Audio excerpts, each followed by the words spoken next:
Hi, guys, and welcome to Medical Terminology. Tonight, we're going to go over chapter 15, which is the nervous system. So let me share my screen and let's get on with this. Okay, so the nervous system. What are we going to learn? We're going to talk about the two main divisions of the nervous system, the central nervous system, which is the brain and spinal cord, and then the peripheral nervous system, which is all the cranial nerves, spinal nerves, and autonomic or automatic nerves that are in your body, sympathetic and parasympathetic, like fight or flight. So the central nervous system, you have your brain. It's the largest organ of the nervous system. It's in your cranium. And there are four major structures within the brain: the cerebrum, and it's got lobes in it, the cerebellum, the diencephalon, and the brain stem. The brain stem is really what's in control of basic movement, like your heart, your respiratory rate, your blood pressure. Damage to the brain stem would be instantaneous death. Then you have your spinal cord. So it's a long, narrow column of tissue within the spinal cavity, and it extends from the brain stem all the way down to the second lumbar vertebrae in the spinal column. And it's protected by the bones around it called the vertebrae. It's also protected by a lining around it called meninges, and that's how signals are sent between the body and the brain. And then the CNS, the meninges, are the three layers of protective membrane that covers the brain and the spinal cord: the dura mater, the arachnoid, and the pia mater.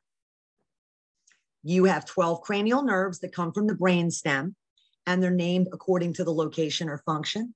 You have 31 pairs of spinal nerves, and they're named according to which vertebrae they come from. And then the impulses that travel back and forth from the brain to the body, sensory neurons, go from the body to the brain, and then your motor or efferent neurons go away from the brain. So you also have autonomic nerves, which regulate your involuntary body functions. Sympathetic, you get scared or nervous or anxious, heart rate goes up, blood vessels start to constrict, blood pressure goes up, blood is sent to your arms and legs so that you can run or fight. And then when it's all over, parasympathetic is what kicks in, slows down the heart rate, and relaxes everything. We have neurons, which are nerve cells, and then we have neuroglia, which support the neurons. They don't carry impulses, but they protect. And there are different types of nerve cells. Two main divisions of the nervous system: central nervous system and peripheral. Cells that transmit the impulses are neurons, and the two structures that make up the CNS are the brain and spinal cord. Neuroglial cells are for support and protection, and the meninges are the protective covering of the brain. Cerebrum, cerebro, cerebellum, cerebello, thalamus, thalamo, and spinal cord, myelo. Medulla is medullo. Your cranium or your skull is cranio. Movement is kinesio. A kinesiologist studies movement. And when we're talking about pertaining to the brain, encephalo. Ganglion is ganglio. That's like a knot. Nerve is neuro. Nerve root is radiculo. Sheath, usually the meninges, is theco. A ventricle is ventriculo. You can have a ventricle in the brain as well as the heart. If you're really sleepy all the time or kind of stuporous, narco, like narcolepsy. And then neuroglial tissue, which is kind of like glue, is glio.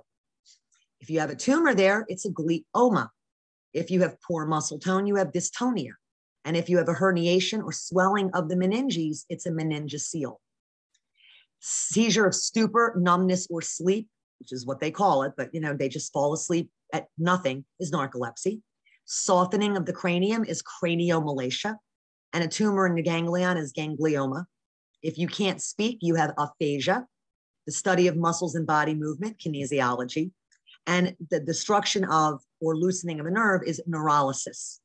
Inflammation of the meninges is meningitis. Narcotic pertains to stupor or sleep. Think about it. Paralysis of one half of the body would be hemiplegia.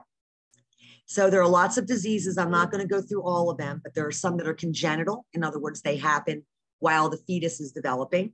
And then there are some that happen afterwards. So we have anencephaly, you don't have a brain, and spina bifida, which is an abnormal opening in the vertebral column. And again, I'm not going to go through all the signs and symptoms and treatments of all of that. We have spinal cord injuries. Depending on where in the spinal cord the injury occurs, that will determine the degree of function or lack of that the person experiences. So the higher the injury, the greater dysfunction. So if it's way up here, cervical or high thoracic, they're going to be a quadriplegic, right? The lower it is, the less severe the symptoms or the clinical manifestations are. And this poor guy's got a halo on. Looks like he had a cervical spine injury. We can do surgery sometimes to help, but depending on the level of the injury and the type of injury, sometimes we can't. A stroke is a CVA, brain attack, right? Cerebrovascular accident. That means that there's a problem in the blood flow to the brain. Could be a blood clot or it could be a hemorrhage. So ischemic means a blockage, right? And then a hemorrhage is a bleeding out, a rupture. You can have an intercerebral hemorrhage or a subarachnoid. So usually a subarachnoid is an aneurysm and usually they're fatal.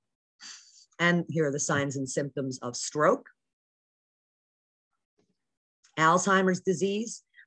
We really don't know exactly what causes it. We believe that there's plaque that forms in an area of the brain and then spreads, but we only can really definitively diagnose it with an autopsy.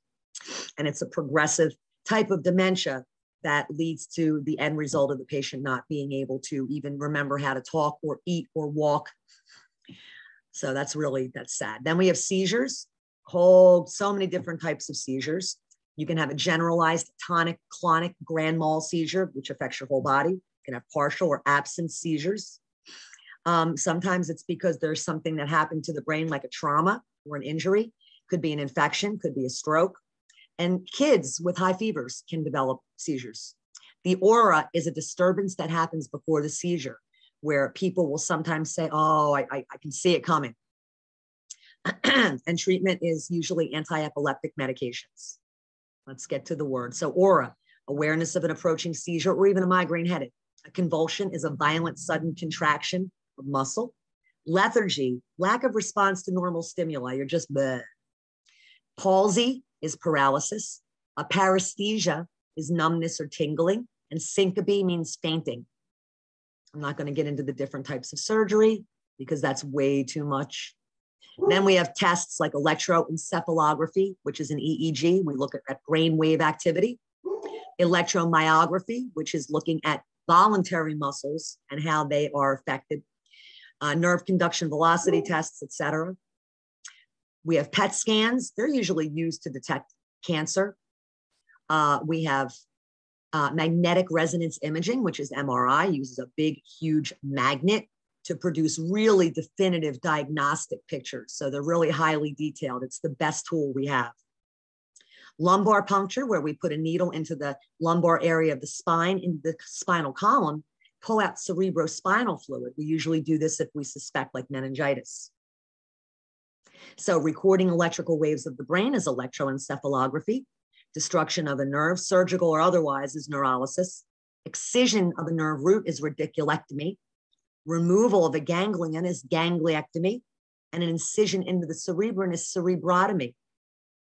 Talk about anesthetics. We're not going to get into all that. And that is the end of the neuro chapter. So that was not bad at all. I'm going to stop the share and stop the recording, and I will see you soon.